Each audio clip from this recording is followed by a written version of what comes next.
Sankara, Sankara, mon président. Sankara, Sankara du Burkina.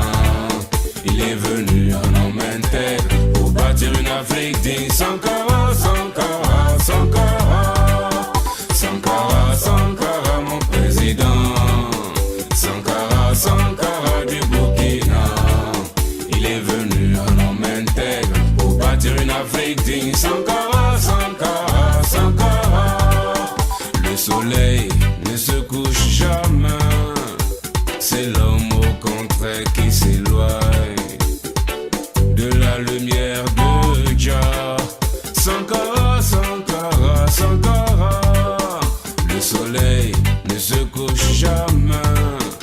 C'est l'homme au contraire qui s'éloigne de la lumière de Jah Rastafari. Sankara, Sankara.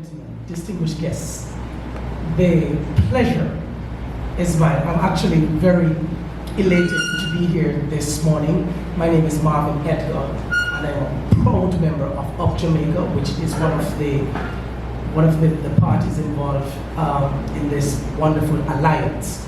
Now, the job for me this morning is very easy because I'm supposed to be introducing the Master of Ceremony. He is no stranger to me, might be a stranger to you, but I promise you that with what the Alliance is doing, that this gentleman and all the other distinguished members of the Alliance will be household names to remember. I promise you that.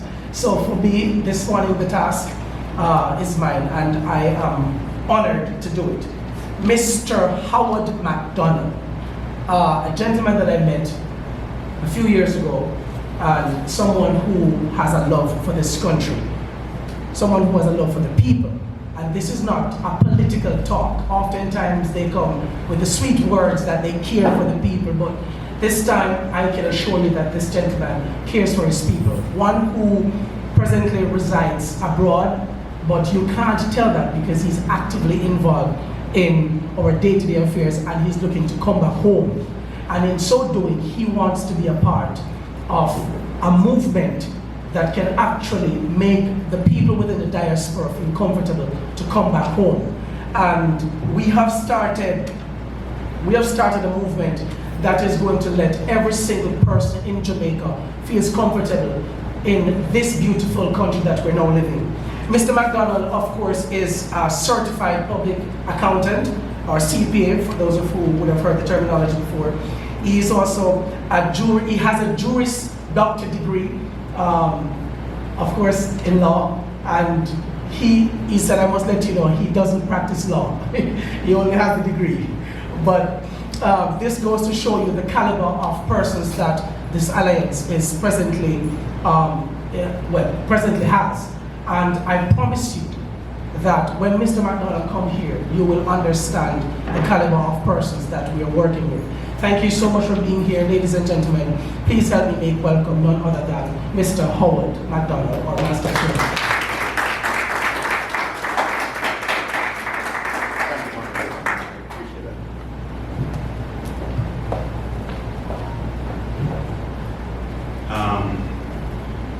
I was sitting down there and I'm thinking, and I'm looking at the flag, the Jamaican flag, and I was thinking about the Olympians. In the Olympics, when they won a race or they came in first, second, or third, they had the flag around them and they were running around the track. And I feel extremely privileged to stand in front of you with this flag behind me. I feel a sense of pride and I'm humbled by the fact that we're here. We have Tampur Union, and that's Courtney Lewis. Can you stand, Courtney? And we also have, I think it's Paul Jameson in the crowd with Tampur Union also. Paul.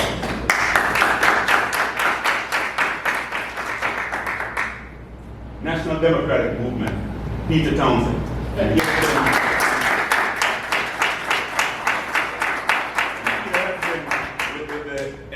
from inception, right? About 28 years ago? Yes.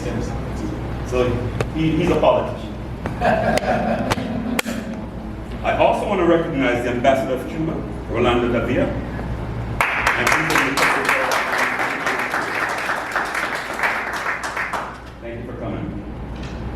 before we get into the meat of the matter about constitutional change, I'm just going to give you a little tidbits of what I've thought about before I got here. We seldom get an opportunity to chart our own destiny. And don't let history be something that you all read about. I'm talking to the media here, I'm talking to the people here, I'm talking to the diaspora. You want to become history. You want to be a part of history. You don't want to read about it. Jamaicans has always been trendsetters in everything that we do. I remember South Africa, we had people that, we were supporting South Africa against apartheid. And I remember Marcus Garvey, Bob Marley, Norman Mandela, just to name a few. We must not allow this defining moment in the history of Jamaica to pass us by. Now, I want every Jamaican, home and abroad, to participate in this referendum that they're going to have as it relates to constitutional reform. But we want constitutional change. And this is going to be the most important thing that we do in our lifetime. The Constitution was written by the British for the British. We want our own constitution that represents the people of Jamaica, not the colonial country.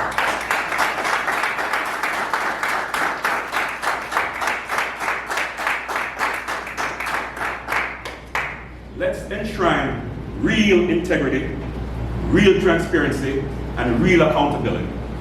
These politicians, they're not accountable to the people, and they need to be. The only institution in the world that is hired by the people, their employees, right? They have no responsibility to respond to the people. In every country that you go, we hire them, but they're not accountable to us. They're accountable to themselves. And we need to change that. We need to ensure that the people have the power, not the politicians. They come and go as they please, and we don't want us. Now, if politicians really cared about us, because they don't, they would take the best minds from both sides and come together to represent the people, right? They don't do that. But we have to go back to history. Back in 1938, when they created the Jamaica Labour Party and the People's National Party. And what have they done to the people? Division. It's divide and conquer. We need to take destiny in our hands and unite the people. You can see from here, it's unity right here. So if we all unite in Jamaica, we'll ensure that the future, our children, and the people who come after us can benefit from us. And they will. But we have to make sure that we do it together. Right? Now, we saw in the election only 29% of the people voted in the last local government election. 29%. Where's the other 71%? You know why they're not there? They're not motivated because they don't trust these people. You only see politicians coming around during the election cycle, walking up and down the people, orange and green, dividing the people again. Remember, it's two cousins that started this. Bustamante and Norman Mandela. They're cousins. And they divided us, and they keep us divided. But once we unite as a people, they can't stop us. And right now, I'm going to say, ain't no stopping us now.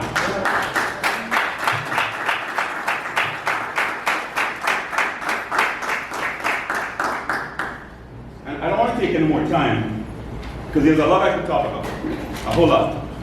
So what I'm going to do, they say keep talking. Let me get back to my notes, because I cut the notes and just went straight back into it. We, the people of Jamaica, have the capacity and the fortitude to change Jamaica. Let's turn a new page from division to unity. Let's dismantle and destroy that seed that was sown in 1938. to divide us.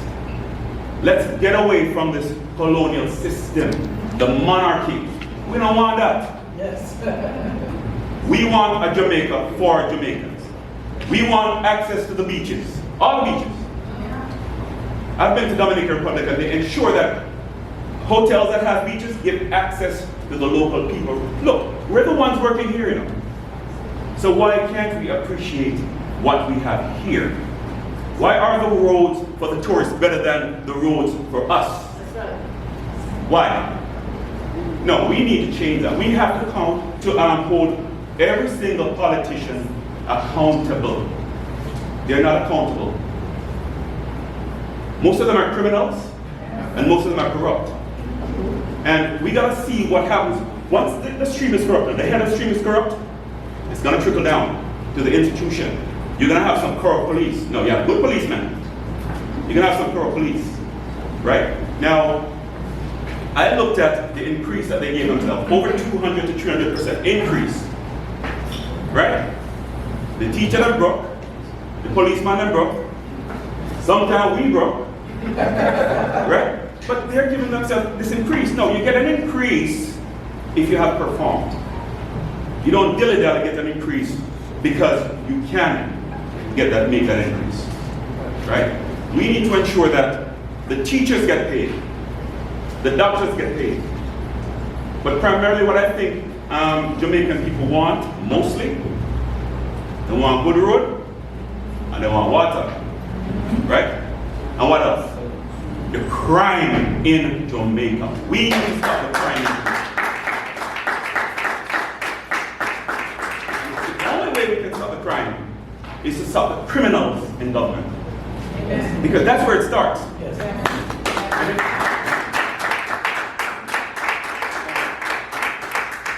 If you're here for me to speak as a, what's the word? I use, like nice. I don't speak nicely. A straight talk you get. Yes.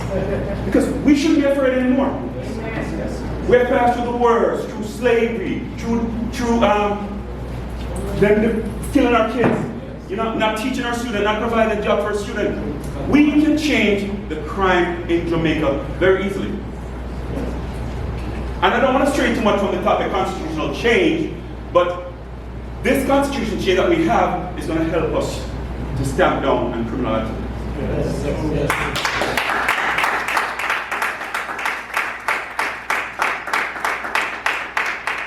Now, I thought about something, and I did a little spiel on it once. In Jamaica, when the children leave school and they have no job, nowhere to work, what are they going to do? They're going to become scammers. They're going to steal. You know, you work hard enough, but they're not thinking about that.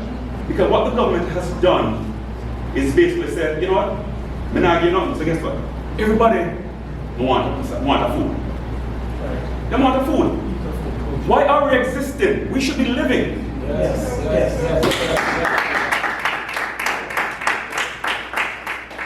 So, in my head, and I'm going off topic here, just bear with me. Yes, ma'am. Yes, ma'am. In my head, if you leave high school and you're not going to college, or you're not working, we're going to build an infrastructure in the Jamaica Defense Force. Yes. Where you have to go in and serve at least 2 years, you're going to learn to trade. Otherwise, you're going to be on the street corner, and I might be your next victim. Or you might be the next victim. Or your child might be the next victim. Yes. So we're going to train them, we're going to teach them. So they become proficient and working in society. We have solar system, we have auto mechanic. I went to high school in Spanish Town. Auto mechanic, we have electrical engineering, we have woodworking. There's so much we can do. Look, Jamaican people, we're talented enough. You hear the term? Miliko but what? That's the matter about. You know? So I am happy that you guys are here. We can change Jamaica, not by ourselves. We can change Jamaica together. Amen. And what we want Jamaica to do in the general election coming up, you need to vote for change. Not come change to orange and green. We need to vote for change for Jamaica. Because before orange and green, what are we? Jamaicans, right? And we'll continue to be Jamaica. Let's remove the division from Jamaica and chart a course that we can truly call Jamaica. When I was small, we used to go, you ever hear about morning walk? Or someone too young to hear about morning walk? Christmas time, man. Oh, yes. And we used to get up and out and walk up and down. Nobody know about nobody. No kidnapping, no murder, no this. So I can a cousin come 2 o'clock in the morning and knowing that some parents can't hear. And I sneak out to go on and walk. That's the time we have.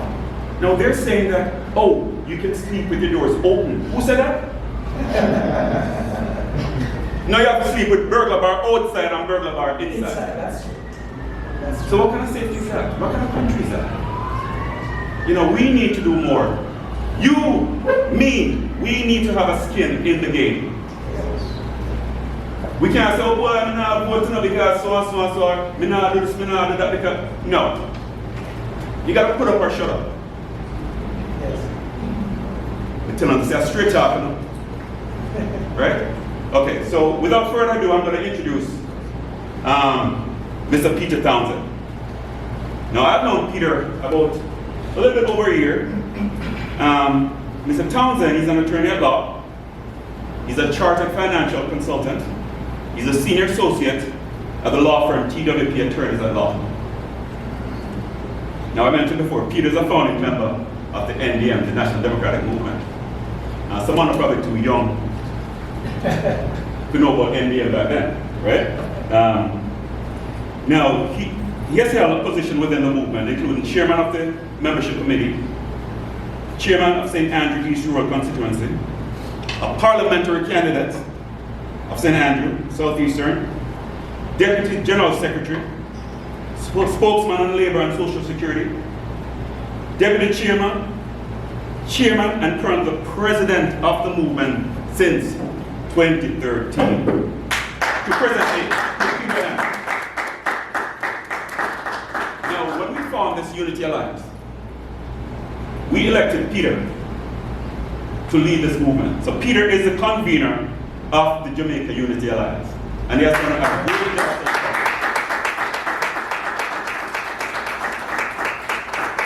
No, that means that we agree all the time. No, we don't. But we have more things in common than not. And the fact that we can go through our differences and sort it means we're on the right track. Yes. And we're going to make it happen. Yes. But we can't make it happen without the people of Jamaica and the diaspora. Yes. Okay. Peter is married with 2 children and is an active member of the St. Andrew's Kirk United Church in Jamaica and the Cayman Island. Well, Peter had nothing about this, but you know. Let's welcome Peter.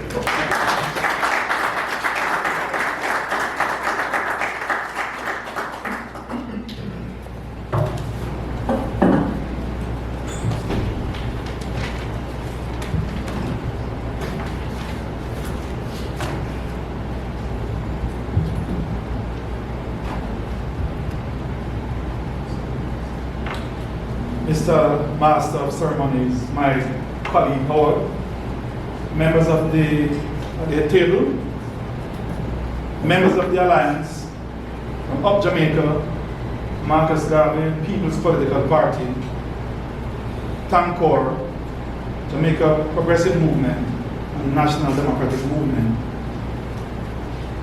members of the Diplomatic Corps, members of the media, fellow patriotic Jamaicans, my people, good morning to you. Good morning. The NDM started this journey of campaigning for constitutional reform on October 29, 1995. And we are pleased to join forces with the MGPP of Jamaica, JPM, and TANCOR to drum up support as we go into this phase of our drive towards real constitutional change.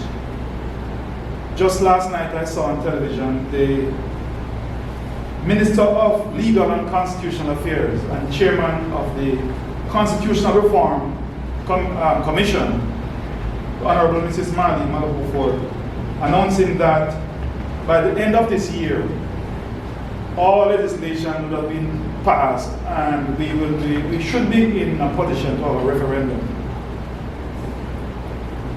We in this alliance want to ensure that when that referendum comes up, it will not simply be a vote for the people to choose between having King Charles as our head of state, which he is now, and to have a local head of state with just mere cosmetic changes and changing the labels of the King's local representative, which is now the Governor General being called President, but remains unelected, and for us to have the same old status quo.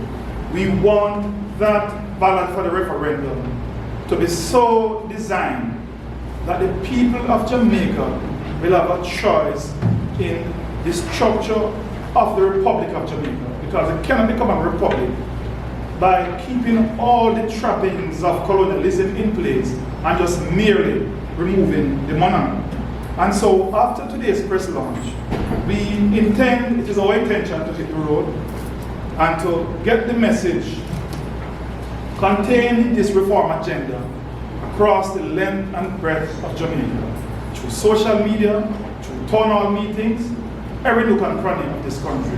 And we are going to call upon each and every one here today and each and every one listening in the media sphere to join us to spread this word, which we will be telling you more about this morning.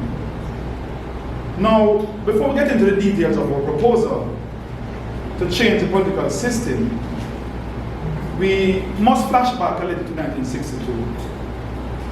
In 1962, there was the prejudicial act of the British Parliament called the Order in Council, and in bracket the Jamaican Constitution, 1962, which they gave us as a constitution. So it was not written by us, it was prepared for us, and it was a statute, an act of the British Parliament. That's what it is. We call it a constitution, and we have embraced it as a constitution, but it is not a real constitution. But this is what we inherited. And hence we have the exported version of the British Westminster system. Now the sad thing about it is that we received that exported version of the Westminster model without the conventions which makes it work elsewhere. The conventions of reasonableness and of decency and of accountability. And what has happened? Instead of improving upon it, we have bastardized it. So it is not even up to the scratch of the real Westminster model. This is a version that is riddled by cronyism and Anansiism. Yes, you heard right, Anansiism. You know, Anansi is seen as a consummate general. It is the generalship of these cunning politicians that they have used all the loopholes in this system, which has a lot of overlaps and gray areas, to be abused. And because we don't have the conventions of reasonableness, that people resign in the wake of shame, in the wake of embarrassment, in the wake of scandals. It's like they get stronger in those things. And so we are in a country in which we have had to set up an integrity commission to see if we can improve the transparency and accountability, because Jamaica is ranked so high on the corruption index. And I think the integrity commission is working. And the integrity commission recently revealed, not so recent anymore, that's from last year, about an illicit 6. Yes. Illicit enrichment, they call it. But no, until this day, no names can be called. We have 2 senior functionaries, one a minister of government and one a candidate for the upcoming elections. In the recent government election, or in the wake of it, made corrupt statements, one bordering on criminality and one bordering on victimization in a straight politically corrupt way. And the attempt by the leaders of those parties to remove them. First of all, in Britain, in the Westminster system, there will no need to call for their resignations. They would just go.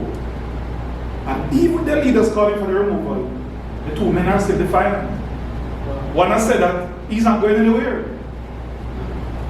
And the one who was a minister is so angry and arrogant and is talking back to the Prime Minister that it is not a norm for them to be removed.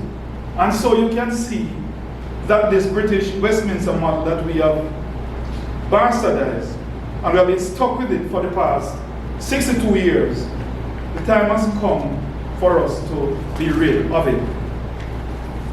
So the system in the pure form is headed by the monarch, with their heirs and successors, who succeed to power not by virtue of the people voting for them, but is grounded in a royal family structure.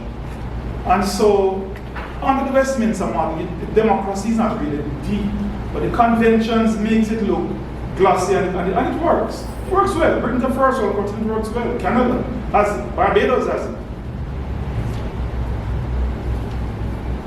But the people don't have a lot of democracy in terms of who they elect, and I'm going to come to that in a while.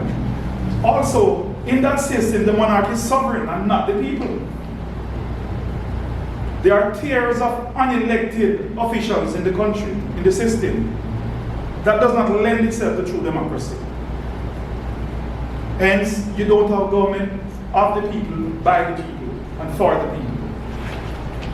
It doesn't lend itself to good governance without strong conventions. It lends itself, as I said before, to cronyism, corruption, and even garrison politics, which has been introduced to Jamaica. Another country. When Jimmy Carter, he has been here twice, the election watch group. And when they came to Jamaica, in 1997 election to observe, they said that, they have been to the backwaters of Africa, they have been to Haiti, they have been everywhere, they have said they have never seen garrison politics anywhere except Jamaica, where we have armed gangs that are branded under the umbrella of the respective political parties. You know the gangs, you know the renowned, notorious gangs in Jamaica that are affiliated to the People's National Party and the Jamaica Labour Party. Yes. We have accepted this is a way of life, and we call these people honorable, and some are even called most honorable. The politics that has been spawned from this system and this order was described in the 90s by a former Prime Minister as a fight for scarce benefits and political spoils, which is carried on by hostile tribes which are perpetually at war, dividing rather than uniting the country. Another former minister said in Jamaica, politics determines who gets what, when, and how. And yet another one said, in Jamaica, the man who plays by the rules is the man who gets shafted. So that is the system that we are talking about. That has produced garrison politics and scamming, which have contributed significantly towards our crime rate. That has made Jamaica one of the most violent countries in the entire world. Consistently for the past several years, we have been ranked as the third most murderous country in the world. Jamaica, that used to have one of the strongest currencies in the world. Our dollar was once stronger than the United States dollar. Jamaica and the Cayman Islands dollar was 120 US cents. It took $1.20 US to buy one Jamaican dollar, or a Cayman dollar, in 1972. And we have seen that dollar spiral downwards to the point where today Jamaica is worth way less than 1 cent US. So the people have been tricked, betrayed, conned, and traumatized by this ugly politics in such a beautiful country. Our democracy is now what do you call it? A kleptocracy. You know what we know is a kleptomania? So we have been reduced to kleptocracy status and kakistocracy status. You know what's a kakistocrat? Or a kakistocracy is a government of the worst people. And when we see collectively the level of governance we have had under this system, we can't help but agree that that is unfortunately where we are today. And so I'm not here today to be a prophet of doom, but to just call it like it is. Because the people have been rapidly turned off. Hope and trust is rapidly failing in our country. And this is evident by the low voter turnout in election cycle after election cycle. In 2011, the voter turnout was 51% of votes and voters list. By 2016, it fell to 47%. In 2020, it was 37%. And then in 2024, local government election, a local government election which was not an ordinary local government election. It was being held 4 years later than it should have been called, another flaw in the system. It took on general election type campaigning, massive island-wide campaigning, general election style, with supporters on the tops of buses and trucks, risking lives and limbs. A campaign in which there were allegations, and not just allegations, but admission of vote buying, which is bribery, and a breach of Section 91 of the Representation of the People's Act. Wow. It has been called, I've heard members of parliament on both sides saying that the people have become so transactional. People are demanding payment for their vote. And despite that, the apathy is so high that the voter turnout is 29%. We really don't need any more evidence than that. That we have a situation in which the minority are deciding what happens to the majority in Jamaica. Transactional elections mean that a few select business persons can own the country because they can fund the political parties to fund the voters, and if it's 10 or 15%, we would have a government, but a minority government with a mandate to govern the majority. There is a vacuum. Our system is in crisis. Now, for those of you who do physics, or who did physics, nature abhors a vacuum.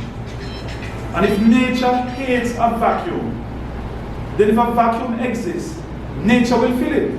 And the sad thing is that it may fill it with something unsavory. And we don't want Jamaica to get to the stage of hating.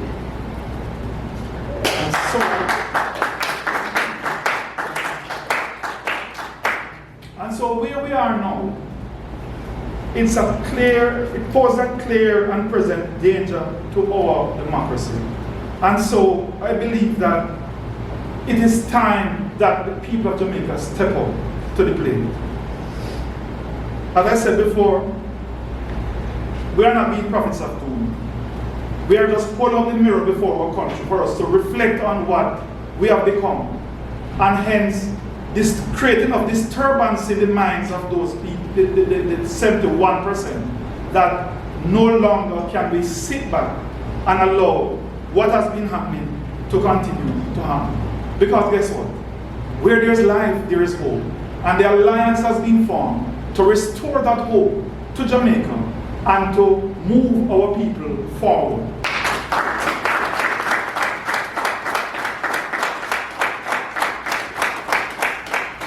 And so, 62 years later, it is time now to visit the fundamentals, to make fundamental changes and not cosmetic reforms. Yes. It's time to take back our country. So to begin with, it's time for the British monarch to go as our head of state.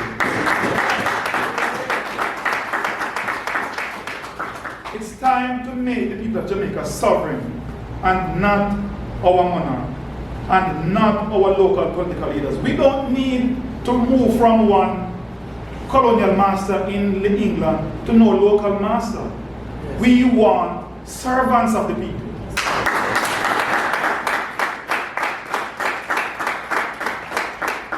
So the position of this alliance is to change the system, is to make real change to the system.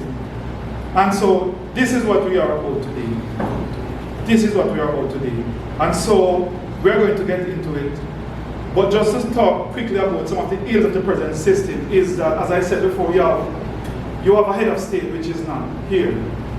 And representative of the head of state, who is the Governor General, is not elected by the people. He is an appointee. So the head of state is there because of heredity in the royal family. His local representative is appointed by, guess who? The Prime Minister, who himself is not elected by the people. Because the people of Jamaica do not elect the Prime Minister. Certainly not directly. Then we have lawmakers who have the highest say in decisions of so what become law, called senators, who are also not elected by the people. They are also appointees, appointed by two persons, the leader of the position, the Prime Minister. We have a conflicted parliament because the parliamentarians also sit in the executive arm of government. And let me back up a little quickly. For any properly functional and decent democratic country to have a proper running and transparency and accountability, it is established by textbook that there are three basic branches of government: the executive, the legislature, and the judiciary. The Westminster has all these overlaps, where an MP, who is a part of the legislature, also sits in the cabinet. But without the conventions that they have in Britain and Canada and other places where it works, it becomes a problem. And that was highlighted by Everett Wilmington recently. By the statement he made in the aftermath of defeat of one of his candidates in his constituency. This man, who is a member of parliament, a legislator, who is also a cabinet member with legislative powers over the Ministry of Works, so that no councillor elected that is not in his party should get funding from the taxpayers' purse. So there you have it. That kind of bogus system is not the best thing for our country. But yet, in the reform that they are proposing, they want to keep that same system. And they believe that just removing King Charles as our head of state is good enough. We in the Alliance think that it is important to remove the king as head of state. And of course the people made a decision in the referendum. Because people decided they want King Charles. As eternal Democrats, we have to respect the people's wishes. But I believe the time has come and people want that change. But it can't be just merely moving the monarch and then keep the trappings of the old Westminster order. We must deepen the democracy of the country. Yes. We must give the people a real say as to who governs the country. And so, this is what the Alliance is proposing. And I'm just going to go briefly through it. It is in the document which we have circulated to members of the press. But I'm going to go through, this is a summarized version which is also in your kit. And I'm going to look at what is the current structure and what we are proposing. So the existing structure, the monarch system that we have is the Westminster monarch, which, as I said, have all these overlaps and grey areas. Ours is worse because there are no conventions that will make it work in the best interest of the people of Jamaica.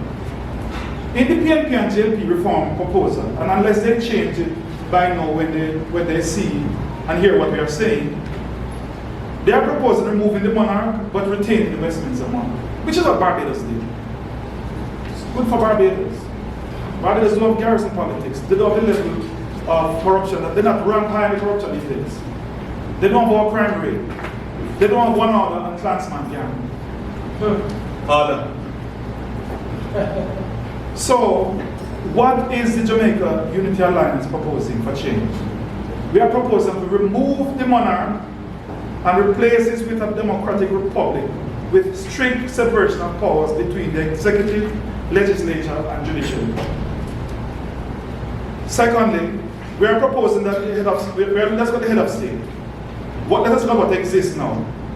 The King of England is our head of state currently, represented in Jamaica by the Governor General, who is appointed by the Prime Minister after, quote unquote, consultation with the leader of the opposition.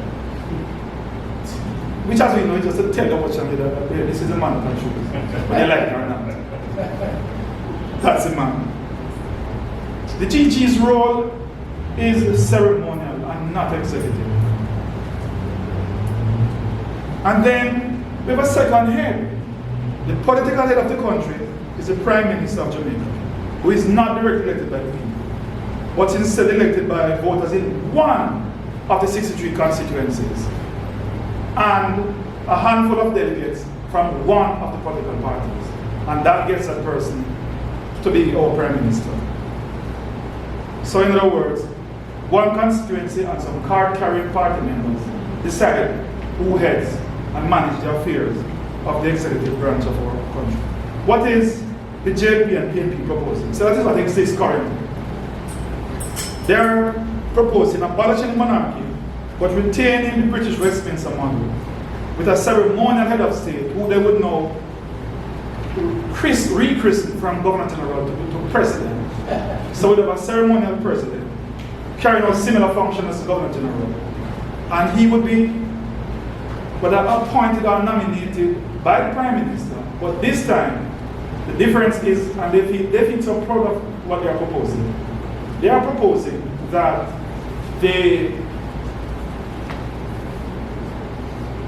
that nominee by the Prime Minister would then be voted on by the parliamentarians. And their only point of departure they have is that the JLP wants that decision to be made by a joint sitting of the upper and lower house, that is the members of parliament and the senators. And the PNP said, no, let them vote on it in two different sittings. The Senate, the Parliament made their own vote and the Senate made their own vote. And the reason why they're asking it is just their own selfishness. The JLP, because of a supermajority presently, it would suit them because they could totally overwhelm the PNP because they have a massive seat count difference in the lower house, unlike the Senate. And the PNP wants it the other way because it will bring it closer to what they want to be able to bounce that nominee. But that is where we are with them. So that, I don't know how that benefits the people because we'll still end up with a ceremonial president who will be paid by taxpayers. You have to maintain a complete office for that. And plus you will have a Prime Minister who would continue not to be elected by the people directly, but under the same Westminster model. So we'll be paying two heads in a little island with 3 million people. What is the Jamaica Unity Alliance proposal?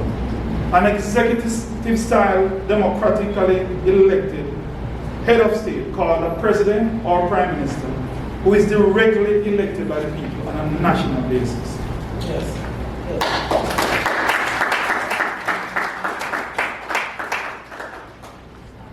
And we have been championing this for the last 20 odd years under the NDM and now under the Alliance.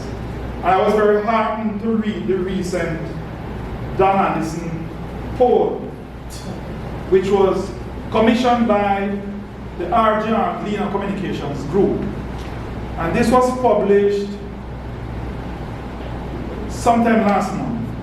And I must quote from this report. It says, from the findings of the poll, the majority of Jamaicans are leaning towards being able to vote directly for the head of state, should the country decide on transitioning to a parliamentary republic with an executive president. According to the latest RGR Gleaner Analysis poll, 79% of those polled believe the executive president should be chosen by direct vote. 79% is saying what we are saying. Yes. This is compared to 9% who believe the president should be selected from among members of parliament of the ruling party. Do we need anything more than that? To show that we are on the right side of history and that we are in step with what the people want? Yes. Let's look at the executive, which is the cabinet.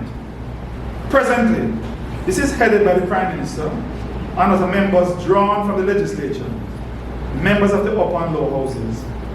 This overlap, as I said before, is what caused the conflict of interest.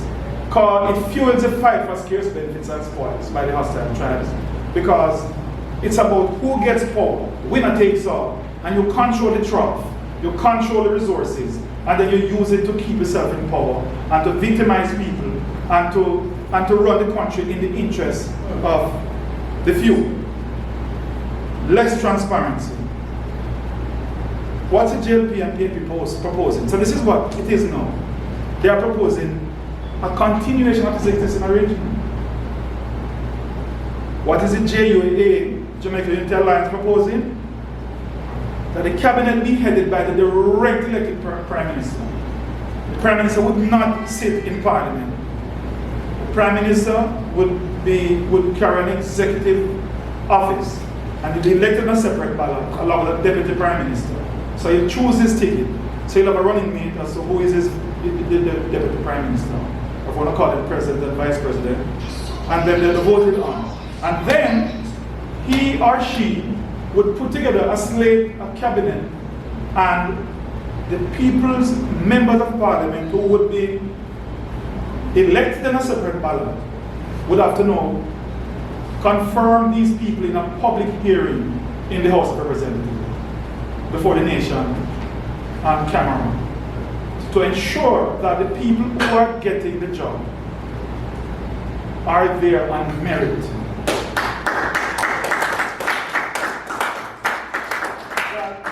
That they are not just there because they are friends of the Prime Minister and friends of the party. People who have quote unquote paid their dues, and so it's now time to eat a food while they are there. You'd have under this system a government of the best minds. Whether they be from PNP or JLP or NDM or Up Jamaica or JUA or MGPP or just an independent person. The best minds would form. And the people's elected representative would be there, not to rubber stamp them, but to scrutinize them and to vet them and to give them that vote up or down for them to get that job. And if a member of parliament is qualified for a ministerial position, they would have to resign their seats. And we'll have a by-election for that. And so nobody will be left behind. The Senate, which is the final decision-making body in any government, in any country, should, as it is right now, comprises 21 non-elected members who are appointed on the following basis: 13 by the Prime Minister and 8 by the leader of the opposition. Now, under the Anansi's inversion of the Westminster model, even the Senate is tainted because there has been a case where we discovered a practice where some of them are given undated resignation letters to sign before they're appointed, so that if they fall off step with their party leader, if they don't go to vote on a bill, if they don't support the leader's position, they can't vote their conscience. They can't vote for what is in the best interest of the country. And we had a case a few years ago where two took a vote that, because in the Senate you have to have at least one some consensus, and that was the whole idea behind it. You have to have somebody cross over to sometimes get a bill to pass, depending on the kind of majority you want. And because two members dared cross over, their resignation letter that they had to sign before they got the job, the appointment, was dated by the party leader and taken to King's House, announcing their resignation. If that is not fraud and dishonesty, then I don't know what is.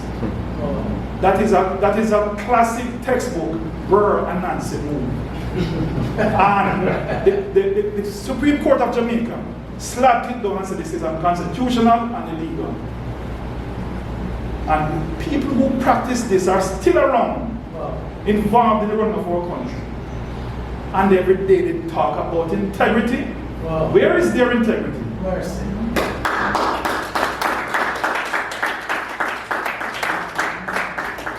They talk all the nice flowery things that sound good, politically correct, anti-corruption, and transparency and accountability, and all the nice things. But beneath that, by their deeds we shall know them. That is true. Term limits. Currently, there are no term limits for members of parliament nor prime ministers. We are proposing that if we have a government of the best minds, this country has enough talent in it that I'm not got an opportunity. That we believe that 2 terms, for consecutive terms for a prime minister is reasonable.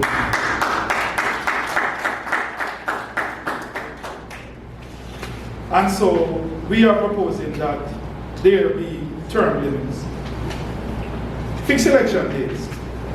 Currently it's supposed to be every 5 years for general elections and every 4 years for parish council election. But it gives a certain amount of flexibility to the Prime Minister of the day to call it when they feel like. They can call it 2 years early, 3 years early, they can call it. And they can even call it later.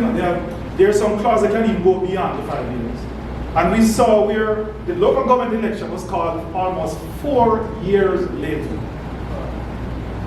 We are seeing a case where even by elections,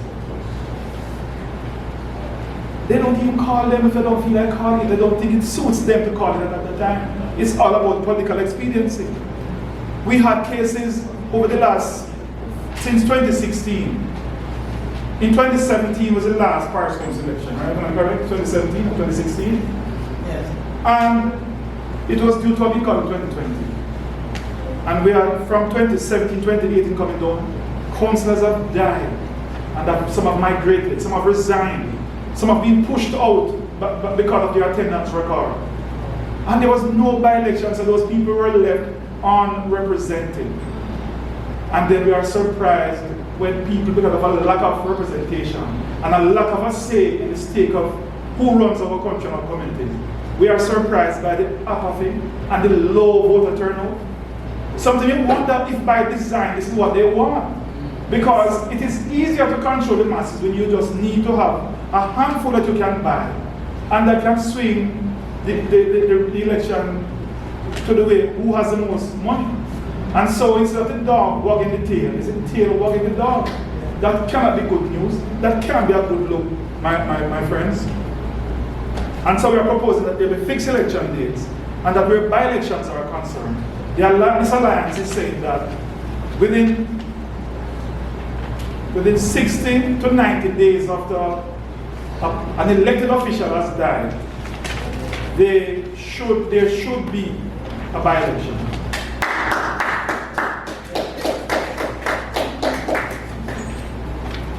Winding down, with regards to, there are some other issues that we think should be put on the ballot as well. We believe that members of parliament should live in their constituencies.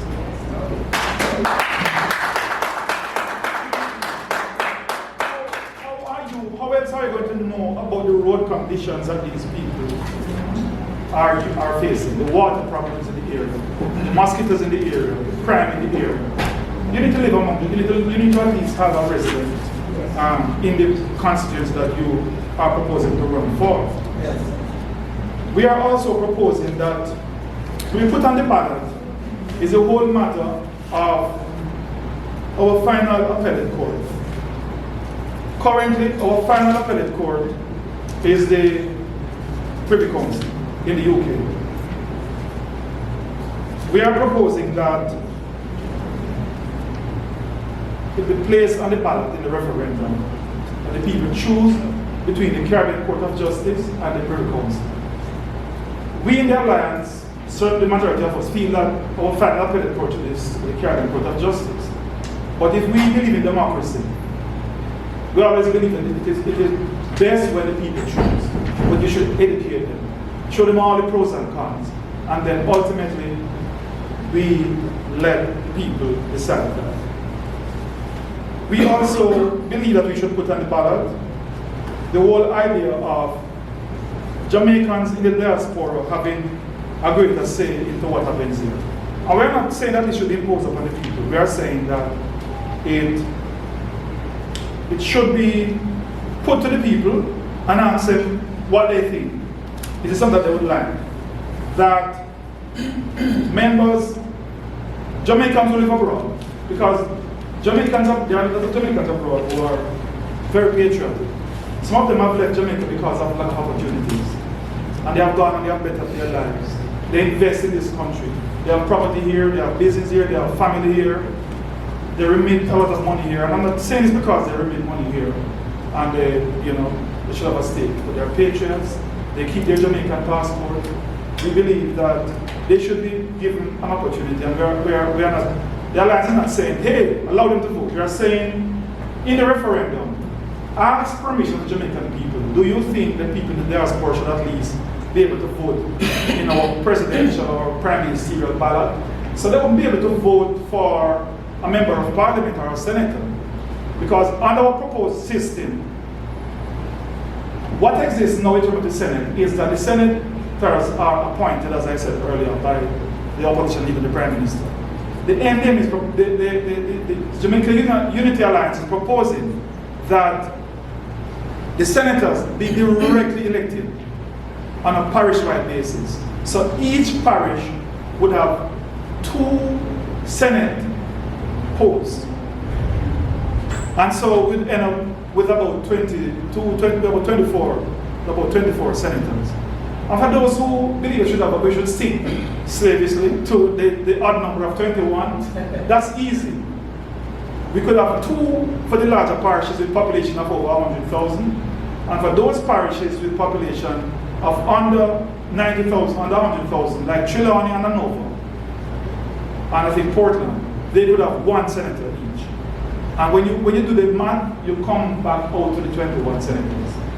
So you can't have a tie, because it's good to have an uneven number so that you don't have gridlock in the strict sense, or they can have gridlock. The purists will tell you in another form. But just to say an odd number would be good. But as those parishes grow, then they would get to the status where they would get 2 senators, because laws and things evolve over time. And so people in diaspora could not vote for a Senate candidate, or they could not vote for a member of parliament here, but they could vote for who become president or prime minister. And I said that's a proposal being considered, because we recognize the value of the people in the diaspora. And so we're going to ask Jamaican people in the referendum, should we give them that privilege? If the people say no, then it's no. But we believe that we should introduce something along that line. And so that is basically our policy position. And so we are calling on the government of Jamaica to allow the people to have these options in the referendum. It's not just a vote to vote for a republic or the monarchy. They must have the choice of deciding they want to have an executive, directly elected prime minister, and directly elected senator. So this alliance is preparing to take on the PNP and the JLP on behalf of the people of Jamaica.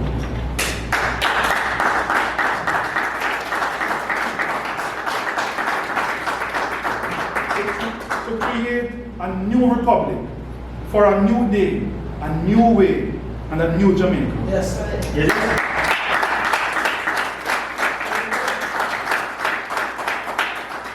Let's do it. join us. Together, we can make it work. Yes.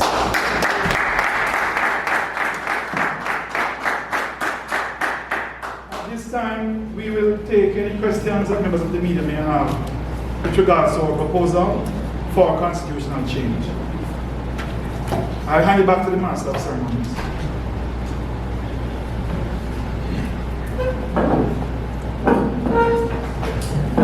Peter, that was an excellent job.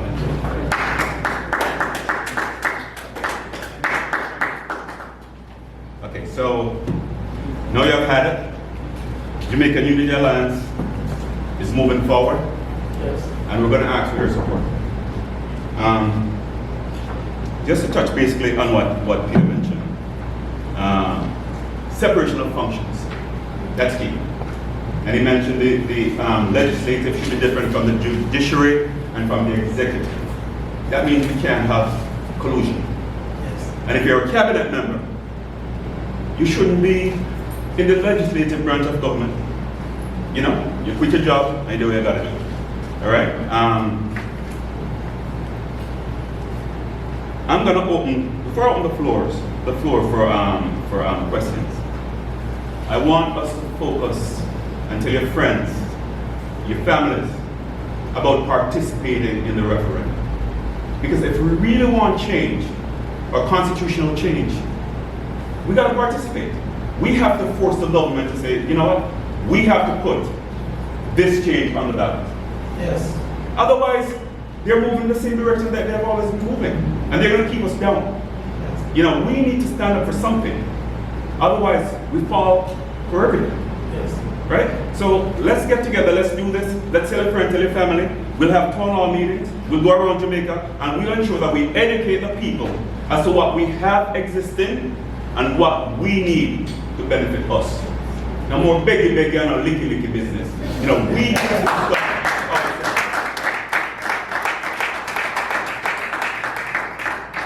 What we're going to do now is open the floor for questioning. If you have any question for the members of the Unity Alliance, you may ask questions that you direct the person best suited to answer it. I'm not about to ask shy. If you don't have a question, ask it. Sure, good morning. My name is Eric. The undated Senate letters. I was the person who wrote that story. Senators Christopher Tufton and Arthur Williams, they didn't cross over to do anything. They were suspected. Well, Tufton supported on the show in the challenge to Andrew Holness, and Arthur Williams was suspected to have supported them. And in retaliation for that, Andrew Holness won that contest, and in retaliation for that, he used the undated Senate letters against them. It is important that I make this point here because you're launching a Unity Alliance, and you need to make sure that the correct information is going out there, or else you won't be believed. Okay. Okay. Thank you. Question. You want to say something? Well, Erica, I'm glad you made that point to clarify it. So it's actually worse than I thought. You know, because it's all good and well, you know, they didn't cross over and vote. But because of an internal election, this is being used as trade victimization. Yes. It is even more frightening. Yes. It is even more frightening. So I thank you for that clarity. We will use this out there on the trade. Thank you. All right, so my question is, I noticed in this document, it is the NDM's, I'm seeing the lighthouse, which I know, because I covered the launch of the NDM from it was launched until the day it folded. Well, We have not folded. okay, until the day Bruce Golden walked away. Okay, let me say that. Let me say that. So what I was looking for is a document of the a position paper of the alliance on all of these things. Maybe it is there and I missed it. It's there. Okay. Okay. Question. How long do you think elections are going to be? Or elections will have to be if all of these proposals for people to be elected on a direct ballot. When are we going to finish voting? Well, You're electing senators, you're electing, electing a number of other persons. We have a fixed time for election. Are we not going to have elections over 1 day, 2 days, or how many? What type of ballot are we going to have? Who are the persons who are going to be on these ballots on election day? What's in place? What's in place for by-election if something happens to somebody? Thank you for that question, Erica. The voting process will be just as we have it now. 1 day. We are not reinventing the wheel here. This is a system that many other countries use. Have you ever seen the ballot sheet in some countries? It's a long sheet. In South Africa, in the United States, in Brazil. It's a long sheet. So what you're going to find is that you'll have a section at the top of the ballot where you're about voting up and down the ballot. So you'll have a section for the Prime Minister or President. And then below it you have to vote for a choice of members of Parliament. Another section to choose for senators. It's just 3 officers you're electing, so that can hold on one ballot sheet. So it's simple. So you go behind the screen and you would have seen the campaign, you'd have seen the manifestos, you'd have met the candidates, you'd have decided who you want, and you look for President, Prime Minister. Bam, you put your X. Member of Parliament, you take your vote, and your senator, you make your vote. Simple, 1 day, the electoral office counts it, just as we have now. So I don't see taking any longer time than usual. The question of the by-election, if any of those office holders die, as I said earlier, you would have a legislation that says that not left to the whims and fancy of the Prime Minister to call that by-election, which often don't call it, it suits them. You'd have a rule that says that within 2 to 3 months after that person has resigned or died, you have a by-election. You must have it, whether you like it or not. So we believe that that is workable. We believe that this time we take our people to our next level. This is not about our people being used to what we have now. The use of what we have now ain't working. They ain't turning out. 29%, 71 staying at home. I believe that our proposal will excite Jamaican people.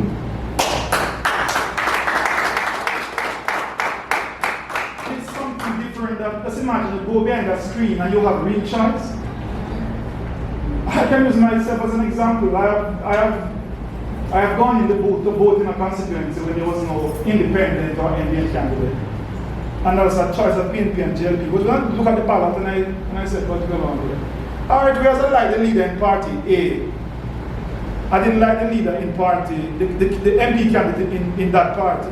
I like the candidate in the other party, but I didn't like the leader in that party. So I wanted to vote for the leader in one and the MP in another. But I never had that choice, so I had to return the ballot and walk out. So I didn't exercise franchise because I wasn't given a real choice. And so this system allows us to have MPs that the people don't even want. Yeah. Because some people, when they go to vote, they don't even know the MP. They don't even know the MP, but because they want the party leader as Prime Minister, they vote for the symbol of the party. And they end up with an MP that is worthless. We are saying give the people real choice.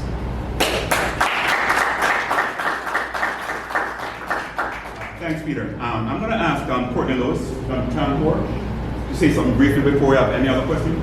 Courtney.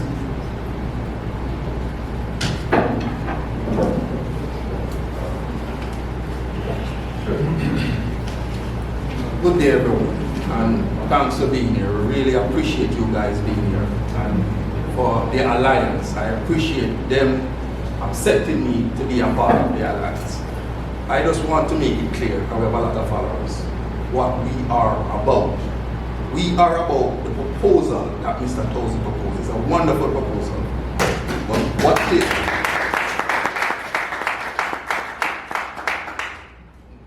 is, we have to absolutely sure that the mechanism behind the proposals absolutely work. Because we don't want to lead our people down a path that is not workable, because we're changing skin literally. And we don't want to change skin to end up with the same skin. Make no sense. Make no sense. So as it is, when it comes on to constitutional reform, there's a lot of things that need to be done, especially certain inherent rights. A lot of persons inherit certain rights that is being undermined as we speak under the present constitution. And we want to make sure that these inherent rights are enshrined in the new proposed constitution that it is. Not only that, we have, like Mr. Towson, we apologize to Haiti. I don't want to use Haiti as a benchmark to say it is the worst of the worst. It's not so. It's based on the deprival by the United States of our other power that be. And Jamaica, the stand that it is now, we want the Constitution to empower whatever president or person will put in to vote in favor of what we want on the international stage, especially what is happening now in Palestine. Our leaders.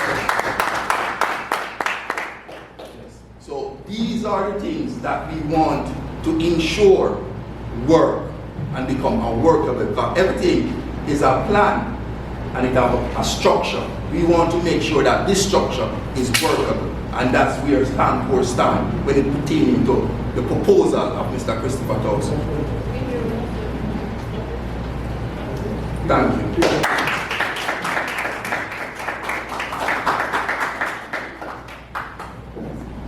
Okay, thanks, Courtney, for those words. Any other questions? Go ahead. Good morning, everybody. My name is Candice from the Jamaica Observer. I have a question as it relates to the issue of buying votes and the tribalistic nature of our political system. I'm wondering if anyone could speak on why is it that this is a well-known thing in Jamaica, but we are not necessarily seeing any politicians being brought before the court for this. I could. You want to address that? No, here.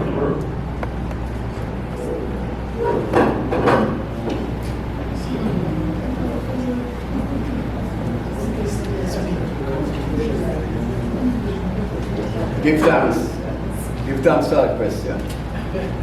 One of the things that we have to look at is Section 91 of the Representation of the People's Act.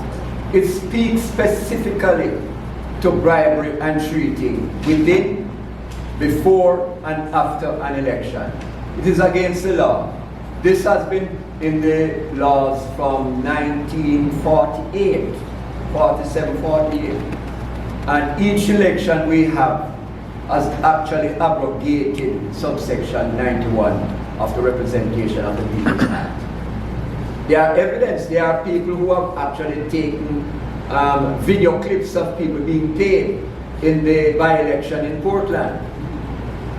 Actual video clips, and nothing has been done about it. I personally have written to the head of the People's National Party and the Jamaica Labour Party, and have not been given a reply up to this day. I am actually now writing to the Chief Justice of Jamaica to address the situation. So I'm awaiting his instruction on that issue, if that's.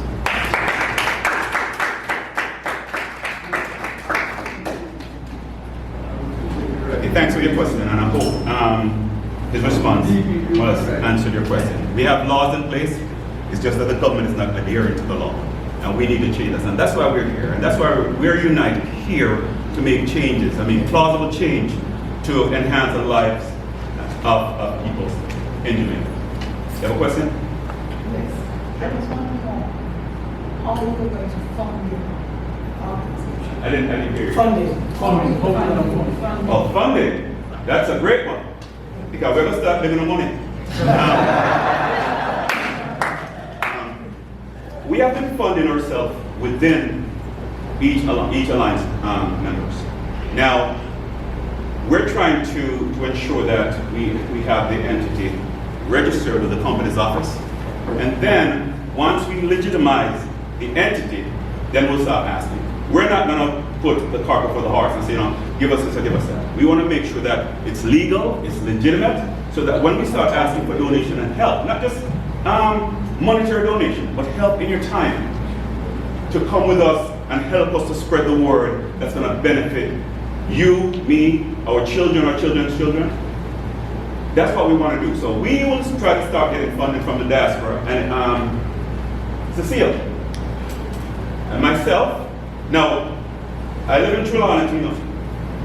I'm making a note that me get my water bill, my JPS bill every single month.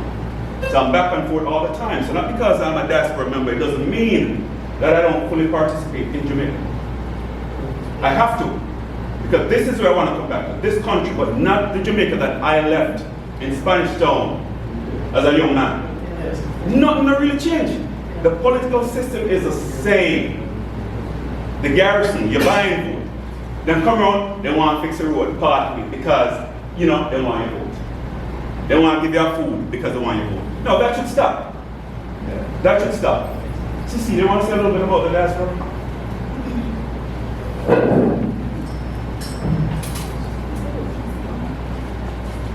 Greetings, everyone. My name is Cecile Johnson, and I am a member of the diaspora.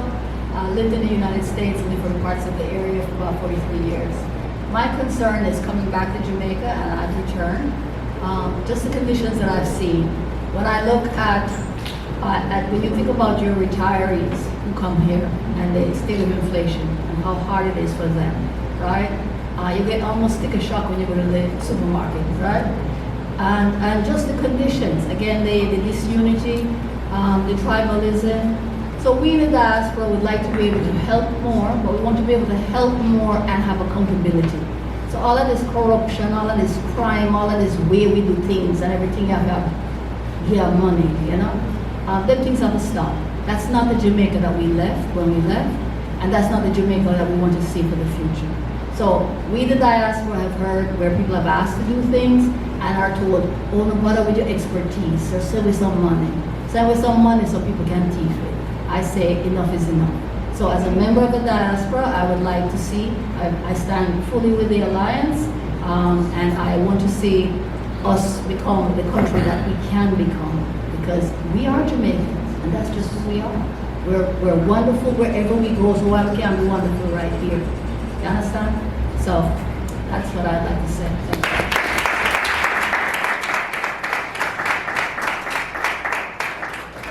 Thank you, Cecile. One more question, because we have a limited time for here. It's very important for me to ask this question because I've seen it happen in many elections. Say I'm a wealthy businessman and I want to fund the UIC, the People's National Party, and the Jamaica Labour Party. Will my funding be allowed right across the board? I'm only allowed to fund one political party. Well, what I've seen as a diaspora member and as citizens of Jamaica, people, business people, the one that's very witty, they're gonna fund me of Jamaica, they're gonna fund Indian, and they're gonna fund Townport, they're gonna fund the Marcus Garvey movement, or JPN. Why? Because whoever wins, you still have them in your pocket. Now, should we restrict how much people, our businesses can contribute? Is that democracy? I don't know. But we should be able to stop funding from government entity who want to influence the vote in Jamaica. We don't want that.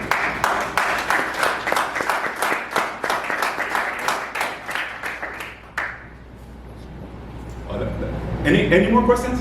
Yeah, so I wanted to... Because we have a limited time, go ahead. Okay, I wanted to ask a follow-up question to my colleague here on the vote buying. So, as you can see from the gray hairs, I've been around for some time. So, I've witnessed vote buying. See people going to vote and going to a car and collecting money.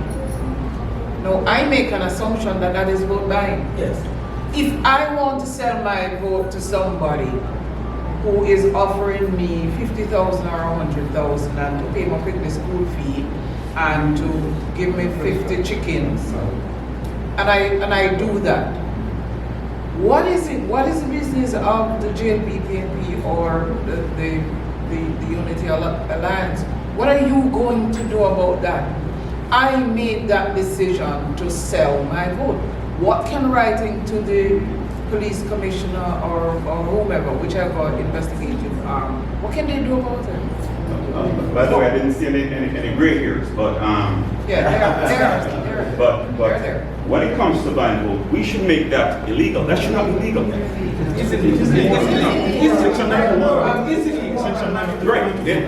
And if it's illegal, why aren't we enforcing the law? Well, that's what we're here for. We want to make sure that we can enforce the law. Yeah. Look, we know a lot of countries are corrupt.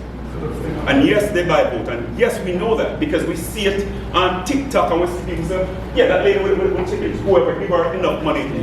That's who she's going to vote for and she don't care. Because, what again? We have to eat our food. No, we need to ensure that we basically let justice hold them accountable. And we can't say stuff on the news, but because it's not, it's just like white collar crime. Most people aren't prosecuted for white collar crime. They get a slap on the wrist and I'm hiding in the corner. But if I go on the street in no movement days, they want to lock me up. Right? So we have to make everybody accountable. And we want to start at the top. We want to start with government to ensure that they're held accountable. Just like the common man in Jamaica. Yes. All of them.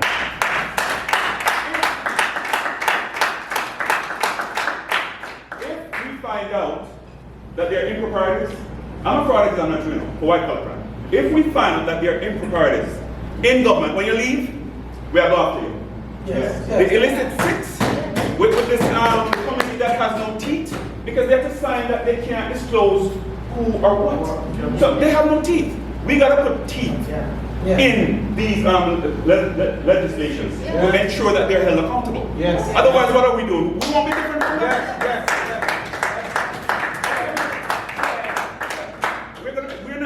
I'm not a laborer. I'm not a people. I've never voted in my life, as a matter of fact. Because I don't trust politicians, because they keep dividing people. Why should we trust you? Why should you trust me? Watch what I do and not what I say. I'm involved in my community in Trelawney.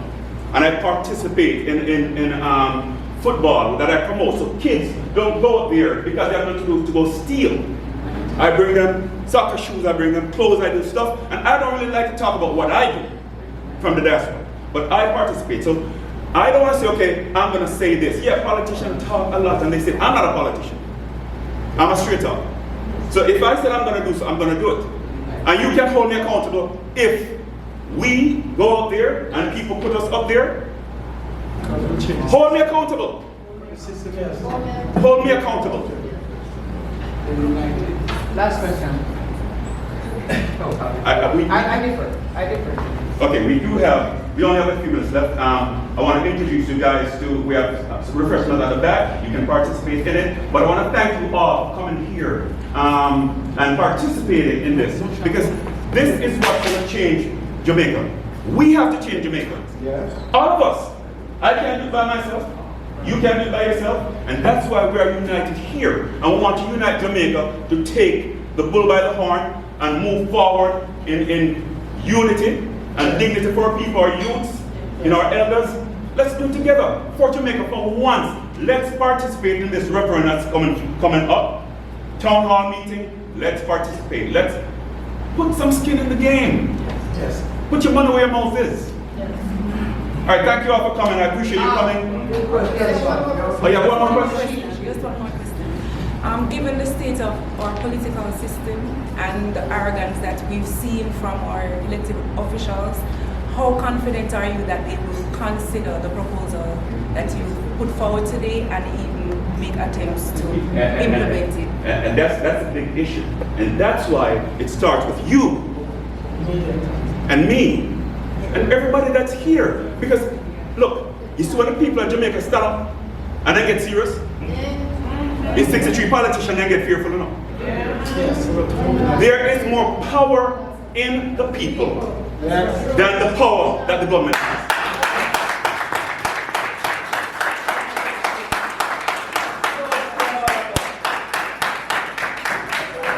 I want to thank you all for coming here. Appreciate it.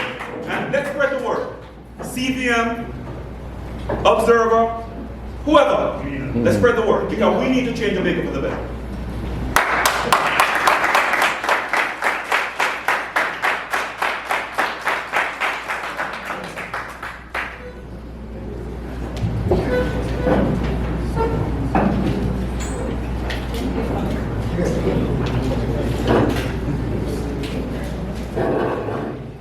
My name is Howard McDonald. I'm with Up Jamaica, Movement of the People Limited. And we started because we saw the need for change in Jamaica. Too much garrison politics, too much division, and we saw it necessary to at least organize with NDM, the Marcus Garvey movement, JPM, TANPOR, because this alliance is strong, and we can only get stronger. Because when Jamaican people are at rock bottom, there's nowhere else to go but up. And we're gonna go up, and we're gonna move together, and this alliance, what it has taught me is that we will not agree on every single thing. But the fact that we're united, we can make a difference, and we can make a change. Thank you for the question. What you say your organization?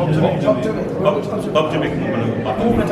Right, movement, yeah. So just give us some more insight as to, the difference that would bring to the current political climate and what change are the people to expect.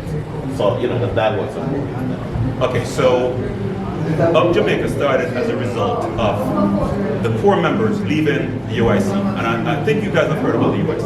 But we stuck together, and our philosophy is to ensure that the people of Jamaica, the ghetto youth, uptown youth, teachers, police, we see it fit that they be compensated, nurtured, right? To ensure that they have they have a life.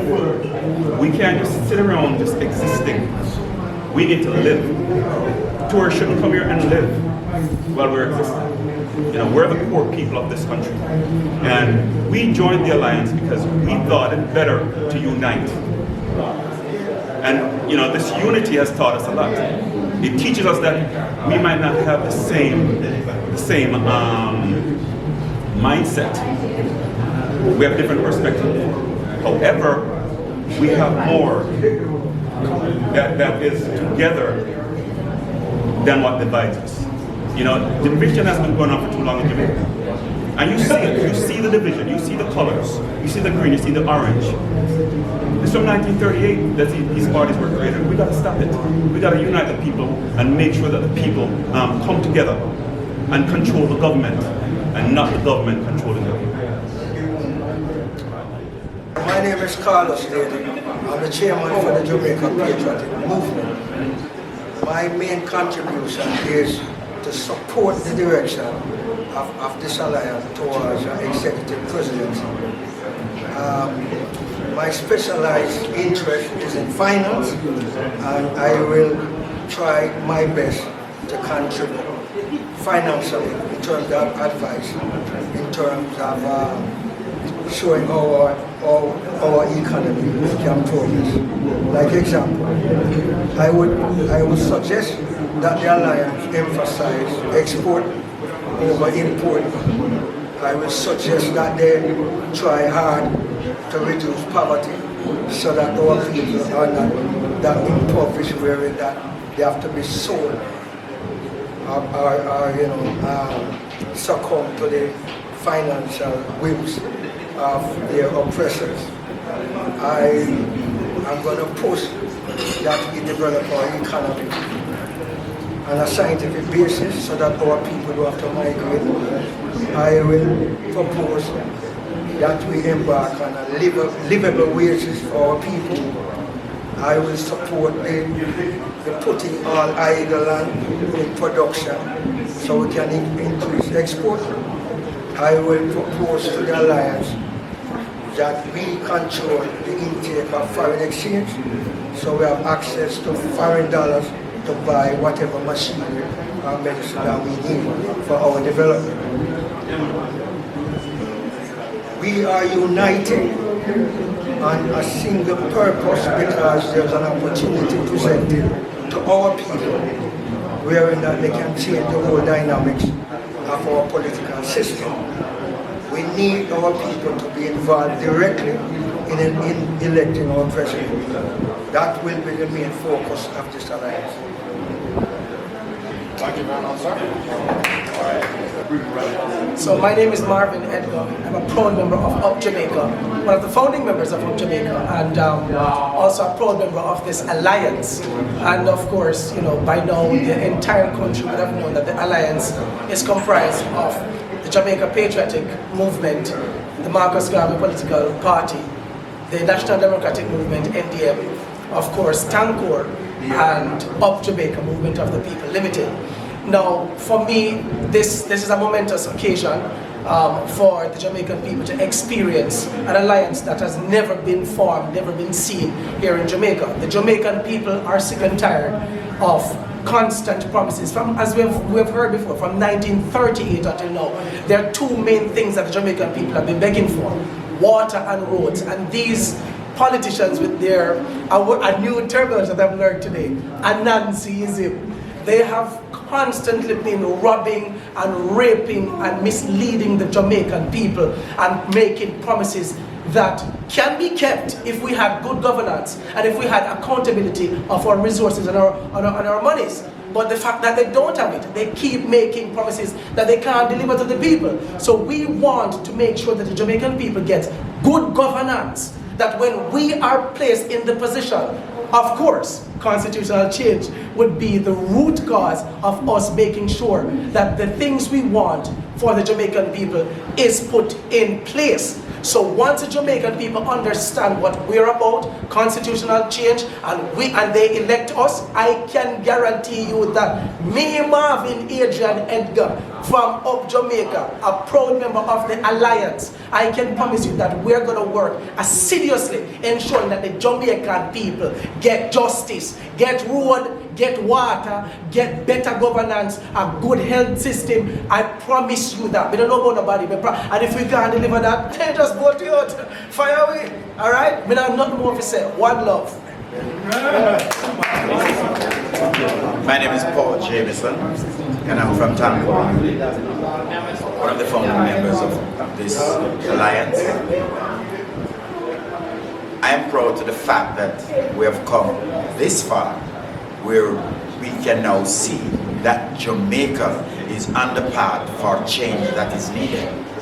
So long we've been bombarded by two systems that just doesn't work for the people. No people power, so the man in the street has no talk. At the end of the day, they rely on somebody else's view, somebody else's opinion, somebody else's strength. And we have come together to form this alliance to say to the powers that the way things are is not the way things ought to be. And of course, we know that the governance of this country will change because we are committed to this task, and we are so committed that once we set a going, we will be allowing the people the choice, the freedom to choose their leaders, to choose who leads them, to choose who they report to. And so once that is done, we will have the Jamaica that we need. This alliance, it has been the first in this form, and I can assure you that this will be the path that Jamaica will see growth and sustained prosperity. Alright, good day. My name is Courtney Lewis. I'm the Chief Secretary of Tancor. And as it is now, our mandate is to ensure that the rights of the people return to the people. Because the Jamaican people inherit a right to govern themselves in a particular way. We inherit a right from our forefathers. And not only the right to represent self, but the right to be safe and protected in our space. And that is not happening as we speak. We are living in a space where we are not safe. Because the grills on our door show us that we are not safe.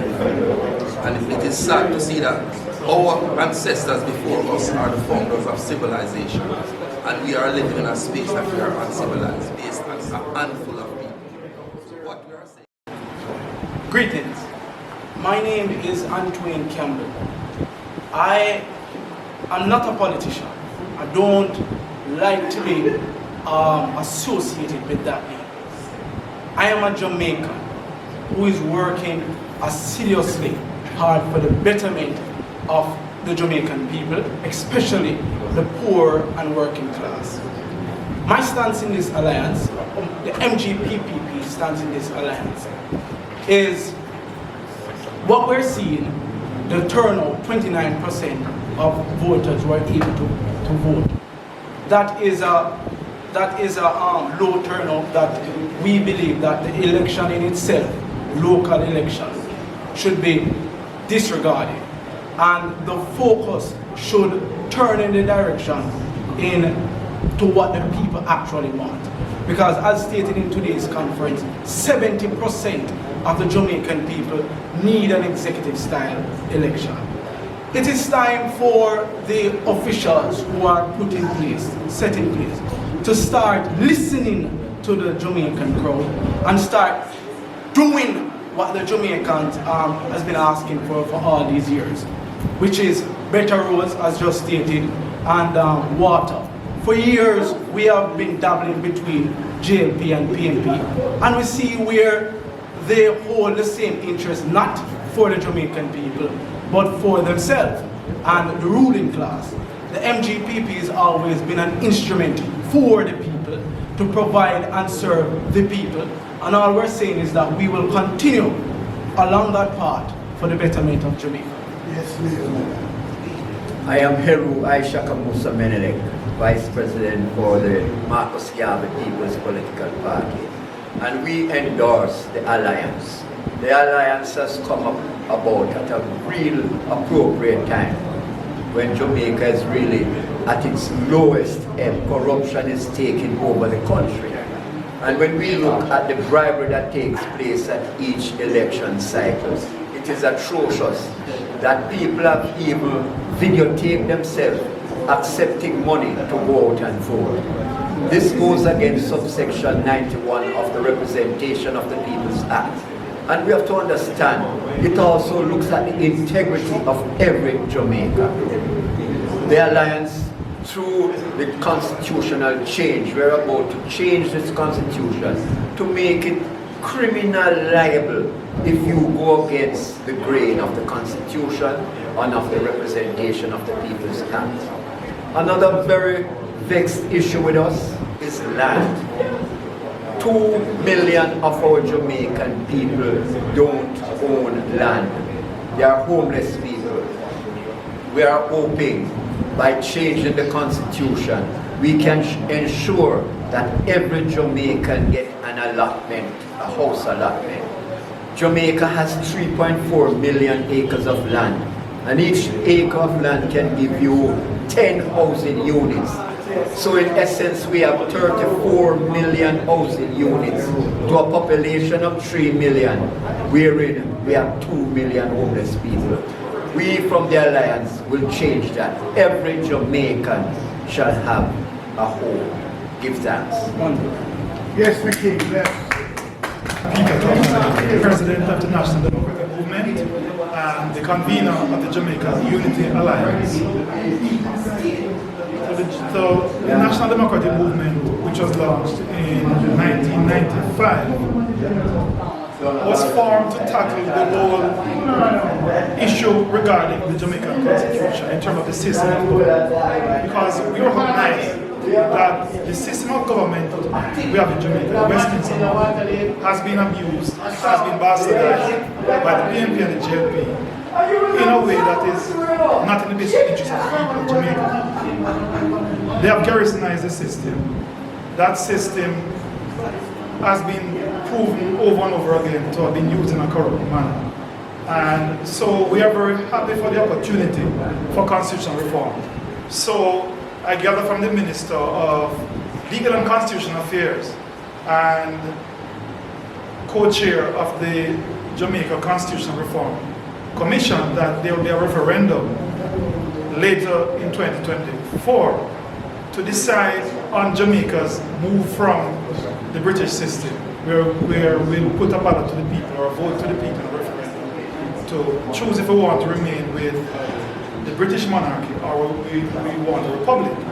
We are hoping that they will give the people a real choice of not just whether we move from the monarchy to republic status, but to a real republic. That is to say, we need to move away from the Westminster model. We have abused that system. We don't have the kind of conventions that allows it to work elsewhere efficiently and not as corruptly. And so we believe that we should have strict separation of powers.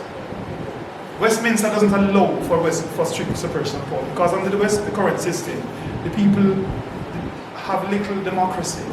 They have little say in who run the country because in Jamaica under the current system, people vote for their member of parliament and their council. They don't elect their prime ministers. They don't elect their governor general who is to become president based on what the PMP and the JLP want under the new constitutional arrangement that they are proposing. So we are saying that the people should directly elect their head of state, which should be prime minister or president. They should be elected independently of the parliamentarians, and that person should not sit in parliament. We should have an executive style government, not a ceremonial head of state. The cabinet should be separate from the legislature. So MPs should be separate from ministers. And if an MP is to be appointed as a minister, he or she must resign from their constituency as MP, and they would have to be appointed by the Prime Minister to the cabinet, and they would have to be confirmed by the parliamentarians. We also believe that the Senate should be elected. Currently, what we have is a Senate which is appointed. 21 senators, 13 appointed by the Prime Minister, and 8 by the leader of the opposition. We believe that the people must directly elect these persons, and it should be on a parish-wide basis.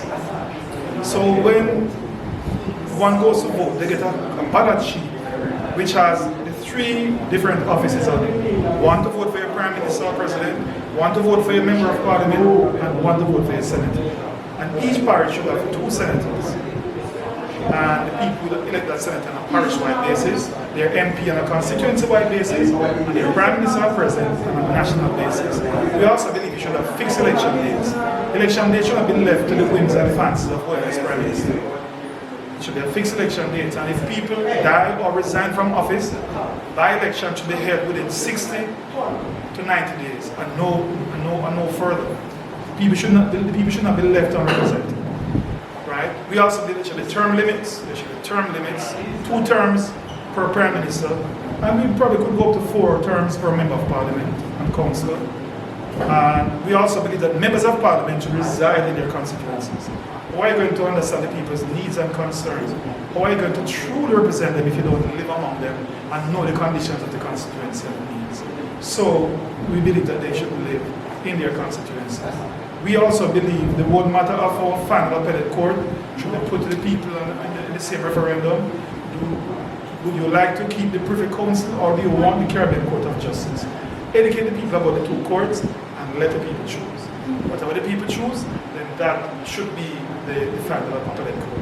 Even though I am leaning towards the CCJ being our final appellate court, I believe we should leave the vestiges of the British system behind us if it is that we leave the monarchy. We should leave Westminster behind us. We should leave the Privy Council behind us and our own system. But we believe people must have that say after properly informing and educating and empowering them. We believe that we must put the destiny of this country back in the hands of the people. Give the people back the power, right? We believe that the power of the people is greater than the people who are in power. And so this is a way of deepening the democracy so that the people will have more say in the running of the country. I believe if we do that, you'll have less apathy, you'll have more interest from Jamaican people who would now have a real say, a real choice. And we have to attract the 71% who did not turn out to vote recently. Can you imagine 29% of the electors on the list, not in the population, 29% of the electors on the list. So we need to reach a 71% for them now to start playing a direct role in the life of our country, because Jamaica belongs to all of us. It's one Jamaica, it's for us of many one people. We must take charge of our destiny, because Jamaica is too rich to be so poor. Jamaica is too beautiful to observe ugly politics, and we believe that if we don't change the system so that we get away from this bastardized version of the Westminster model, which has led to tribalism and this fight for scarce benefits and spoils, we're not going to have the kind of unity, the kind of peaceful Jamaica that we used to have. No longer should Jamaica have the weakest currency in the Caribbean. No longer should we have the highest crime rate in the Caribbean and be the third most murderous country in the world. We believe that if we fix the system, we will save billions of dollars which go on the trade in corruption, which will enhance national security, our infrastructure, our educational system, and our healthcare system. This is going to be a win for Jamaica if we give the people back the power to have the kind of government that they elect and assign based on the different branches of government to run the executive arm of government, which is the cabinet, to run the legislature in terms of the Senate and the Parliament, and we should have an independent judicial commission that will appoint the judges so that we can have strict and true separation of powers, so that we kill corruption and we'll have a more prosperous Jamaica, because we'll save billions of dollars which go on the tube each year through